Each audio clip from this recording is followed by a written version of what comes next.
Hello everyone, আশা করি সবাই ভালো আছেন। আল্লাহর রহমতে আমিও ভালো আছি। তো আজকের ব্লগটা শুরু করলাম কাশিমপুর রাইস মিল থেকে, এই কাশিমপুর গাজীপুরের মধ্যেই। তো আজকে সকাল সকাল বের হয়েছিলাম একটা কাজে, কাজটা শেষ।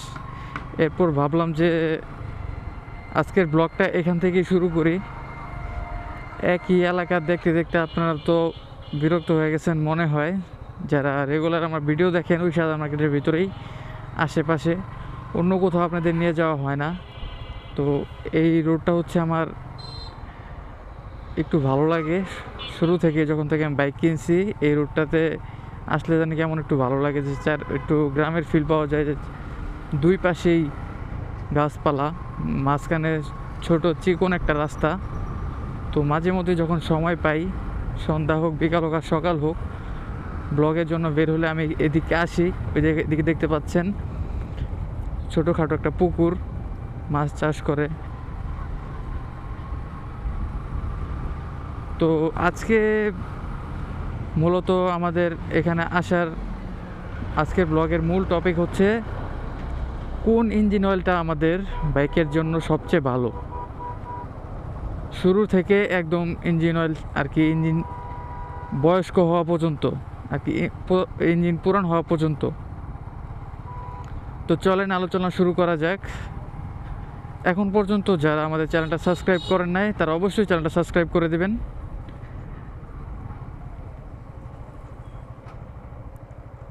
তো যারা নতুন বাইক কিনে তাদেরকে কোম্পানি থেকে সাজেস্ট করে মিনারেল ইঞ্জিন অয়েলটা কিছুদিন ইউজ করার জন্য।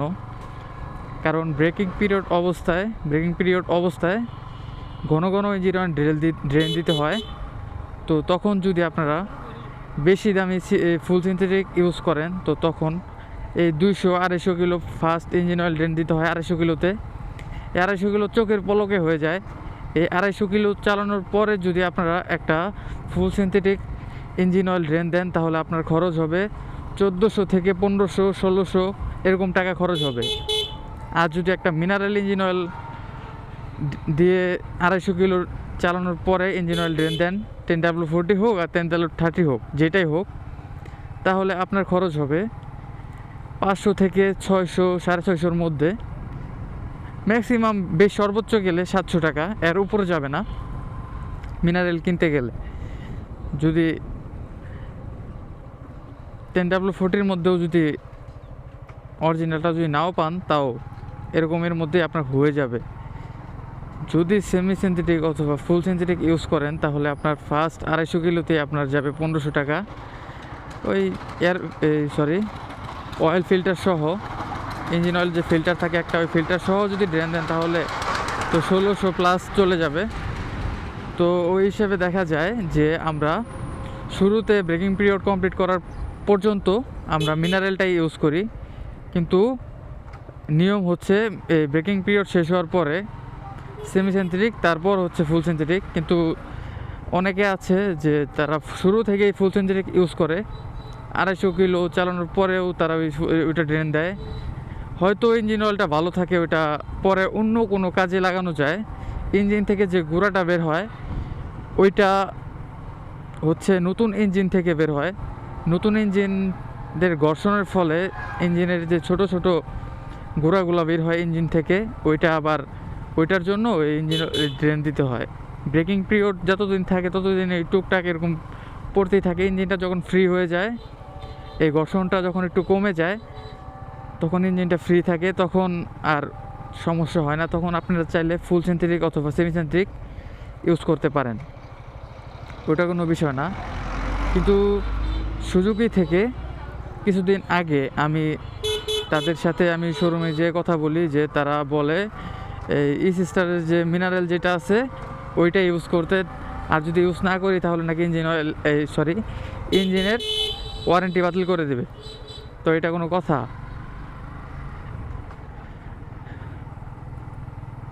এটা কোনো কথা হইলো? এখন যারা না জানায় ইউজ করতেছে তাদেরটা তারা বুঝবো কীভাবে? এটা হুদাই ভুয়া একটা নিয়ম। আবার বললো যে এখন আপাতত আপনারা মিনারেল এটা ইউজ করেন। সামনে আমাদের ইসিস্টারের সুজুকির আর কি ইসিস্টারের ফুল সিনথেটিক আসবে, তখন আপনারা চাইলে ওটা ইউজ করতে পারেন, তখন সমস্যা হবে না। তাহলে বোঝা যাচ্ছে যে তারা তাদের কোম্পানির মার্কেটিং করতেছে, তারা মিনারেলটা ইউজ করতে কয়, তাদের কোম্পানির মোটুল ফুল সিনথেটিক থাকলে ওটা ইউজ করতে কয়, কিন্তু শেল তারপর আরও আছে যে বেঞ্জল টেনজল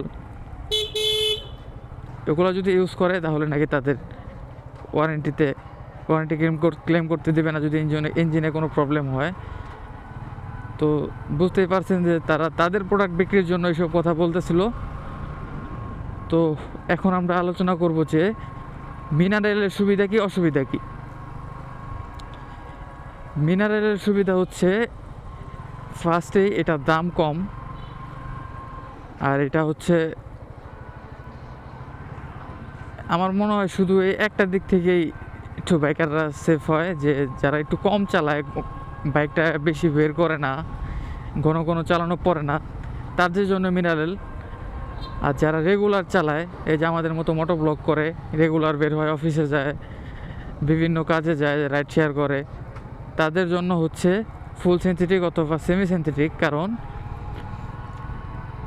একটা মিনারেলে চালানো যায় 800 থেকে 900 কিলো চালানো যায়। আর যারা এই যেরকম লং রাইড করে, ঘন ঘন বাইক চালায়, তাদের এই 900 কিলো চালাতে 1 সপ্তাহের মধ্যেই হয়ে যাবে, 1 সপ্তাহ থেকে 2 সপ্তাহের মধ্যে হয়ে যাবে। যারা বাইক খুব কম চালায়, কম বের করে বাইক বাসা থেকে, তাদের এইটাই 2 মাস 2.5 মাসও যাবে মিনারেল। এটাই হচ্ছে বলতে পারেন সুবিধা অসুবিধা।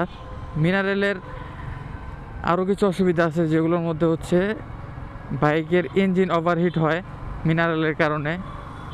আর এর মধ্যে যে ইঞ্জিনের মধ্যে ইঞ্জিন অয়েলের মধ্যে যে লিকুইডগুলো থাকে, লিকুইডের কি বলে ওগুলোকে, একদম ছোট ছোট যে কণা, ওগুলো থাকে ছোট বড় আঁকা বাঁকা। আমি একটা ভিডিওতে দেখছিলাম, এগুলো একটা ইউটিউবারও এগুলো শেয়ার করছে ঠিকভাবে ভালোভাবে। তো ওইটা হচ্ছে কি কি কাজের বলতে পারলাম না, কিন্তু সে ফুল সিনথেটিক যেগুলো আছে এগুলোর মধ্যে সব এই যে কণাগুলো যে থাকে ইঞ্জিন অয়েলের মধ্যে, ওগুলো থাকে সব এক সাইজ, এক সমান ল্যাবে পরীক্ষিত। তো ফুল সিনথেটিক ইউজ করলে আপনি আপনার বাইক থেকে পরিপূর্ণ মাইলেজ তো যেমন পাবেনই, তেমন ইঞ্জিনের ফুল পারফরমেন্স পাবেন, ভালো পারফরমেন্স পাবেন। তারপর ইঞ্জিন কার্যকারিতা বাড়ায়, ইঞ্জিনের লাইফ বাড়ায়। তো ওইটার মধ্যে ক্ষতি খুব কমই, শুধু একটা ক্ষতি যে যদি ইঞ্জিনের বয়স বেশি হয় অথবা ইঞ্জিন বেশি পুরানো হয়, তখন হচ্ছে গিয়ে ইঞ্জিন লিক করার সম্ভাবনা থাকে। আর ফুল সিনথেটিকের সবচেয়ে মজার বিষয় হচ্ছে ইঞ্জিন বেশি একটা হিট হয় না। আমি এখন পর্যন্ত ইউজ করি নাই, যদিও যতটুকু ধারণা করলাম বিভিন্ন ভিডিও থেকে, বিভিন্ন ইউটিউবারের থেকে, বিভিন্ন গ্রুপ থেকে জানতে পারলাম যে ফুল সিনথেটিক যারা ইউজ করে তাদের বাইক লং রাইডে এবং ওই যে সিটি রাইডে খুব কম হিট হয়, এবং হিট যদিও হয় তখন খুব তাড়াতাড়ি আবার এটা ঠান্ডা হয়ে যায় ইঞ্জিনটা। তো এই কারণে আমরা বলতে চাই যে যারা লং রাইড করে, বড় বড় ইউটিউবাররা যাদের দেখি লং রাইড করে, সাজেক, বান্দরবান, সিলেট, খাগড়াছড়ি এসব যারা রাইড করে, তারা দেখবেন সব সময় খুব কম বিরতি দিয়ে বাইক রাইড করে। এবং তাদের পূর্বের ভিডিওগুলো দেখলে জানতে পারবেন যে তারা কোন ইঞ্জিন অয়েলটা ইউজ করে, কিভাবে ইউজ করে, আর তারাও বিস্তারিত বলে ওই সব। তো ওই হিসেবে দেখা যায় যে যারা লং রাইড করে, আবার ঘন ঘন বেশি বাইক চালায়, এলাকার মধ্যে হোক, বিভিন্ন কাজে হোক, চাকরির ক্ষেত্রে হোক, যে কোনো কারণে হোক, তো ঘন ঘন বাইক চালানো পড়লেই তাদের জন্য হচ্ছে ফুল সিনথেটিক। আর মিনারেল হচ্ছে খুব কম রাইড করে, শুধু প্রয়োজন ছাড়া বাড়ি থেকে বাইক নিয়ে বের হয় না, তাদের জন্য মিনারেলটাই বেস্ট। একটা সময় গিয়ে তাদেরও সেমিতে অথবা ফুল সিনথেটিকে কনভার্ট করতে হয়, ইঞ্জিনের ওটা একটা সময় হয় তখন। আর যারা শুরু থেকেই ফুল সিনথেটিক ইউজ করে তাদের কোনো সমস্যা হয় না। যারা মাঝখানে করে তাদেরও কোনো সমস্যা হয় না। এটা হচ্ছে ইঞ্জিনের উপর, আপনি কিভাবে বাইকটা চালাতেছেন, কিভাবে বাইকটা মেনটেন করতেছেন এটার উপর নির্ভর করে। তো সেমিতেও কিছু সুবিধা আছে।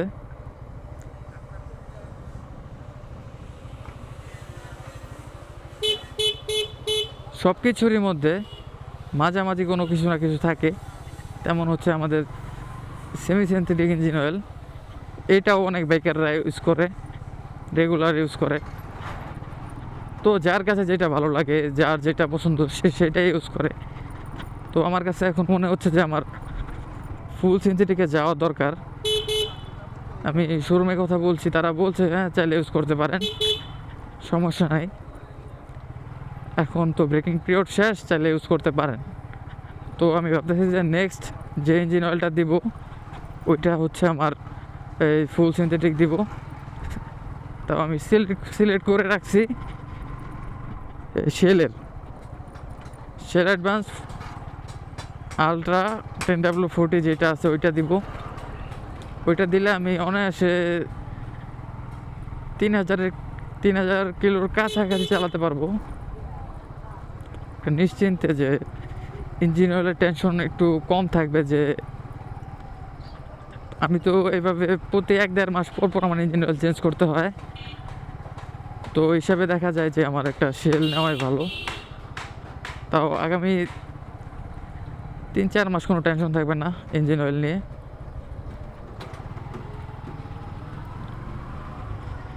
তো কে কোন ব্র্যান্ডের কি ইঞ্জিন অয়েল ইউজ করেন, কোন বাইকে ইউজ করেন, এগুলো অবশ্যই কমেন্টে জানাবেন। আর যদি চ্যানেলে নতুন হন তাহলে অবশ্যই চ্যানেলটা সাবস্ক্রাইব করবেন। আমি হচ্ছে আপনাদের সাথে ডেইলি লাইফ ব্লগার এবং মোটো ব্লগার, ট্রাভেল ব্লগার হিসেবে কানেক্টেড থাকার চেষ্টা করব, রেগুলার হওয়ার চেষ্টা করব। এতদিন ওরকমভাবে রেগুলার হতে পারি নাই, কারণ বিভিন্ন পারিবারিক বিভিন্ন ঝামেলার কারণে, বিভিন্ন কারণে, পার্সোনাল কিছু কারণে রেগুলার হতে পারি নাই। কিন্তু এখন থেকে চেষ্টা করব রেগুলার হওয়ার, কারণ রেগুলার না হলে আমি দেখতে পাচ্ছিলাম যে আমার চ্যানেলটা ভালো গ্রো হচ্ছিল, টুকটাক যতটুকু ভিউ হচ্ছে রেগুলারের কারণেই। আর যদি রেগুলার না হই, সপ্তাহে একটা অথবা মাসে একটা ভিডিও দিই, তাহলে চ্যানেল গ্রো হতে হতে বড় হতে হতে আমি দুনিয়া ছেড়ে চলে যাব, যা বুঝতে পারলাম। তো ফাইনাল ডিসিশন নিলাম যে আমাকে রেগুলার হতে হবে। রেগুলার না হলে সবার কাছে পরিচিতি পাওয়া যায় না এবং ভালো ব্লগার হিসেবে পরিচিতি পাওয়া যায় না। তো অবশ্যই আমাকে লং ট্যুর দিতে হবে। লং ট্যুর না দিলে সবাই ভিডিও দেখে না। অনেকে আছে শুধু ট্রাভেল ব্লগ দেখে, অনেকে আছে শুধু ডেইলি লাইফ ব্লগ দেখে। এক এক টাইপের এক এক অডিয়েন্স, সব অডিয়েন্সকে আমার চ্যানেলে আনতে হবে। এই জন্য আমাকে ট্রাভেলের পাশাপাশি, মোটো ব্লগের পাশাপাশি ডেইলি লাইফ ব্লগও করতে হবে। তো করতে থাকি, বাকিটা আল্লাহর ইচ্ছা। জানি না কত কী করতে পারবো। তো কে কোন জায়গা থেকে ভিডিওটা দেখতেছেন সবাই কমেন্টে জানাবেন। আজকের ভিডিওটা আর বেশি বড় করার ইচ্ছা নাই। তো দেখতে দেখতে চলে আসলাম বাড়ির কাছে। তো চলেন শর্টকাট নিয়ে একটা এগুলি থেকে।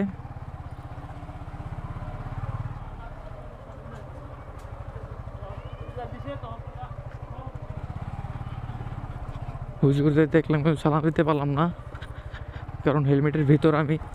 আর রানিং অবস্থায় হেলমেটের ভাইজরটা খোলাও যায় না। আর চিপাগুলির মধ্যে বাইকটা কন্ট্রোল করা একটু কষ্ট হয়ে যায়। একটু শর্টকাট নেওয়ার জন্য এদিক দিয়ে ঢুকলাম। রাস্তা এদিকে আগে অনেক খারাপ ছিল, এখন তো তাও একটু ভালো হয়েছে।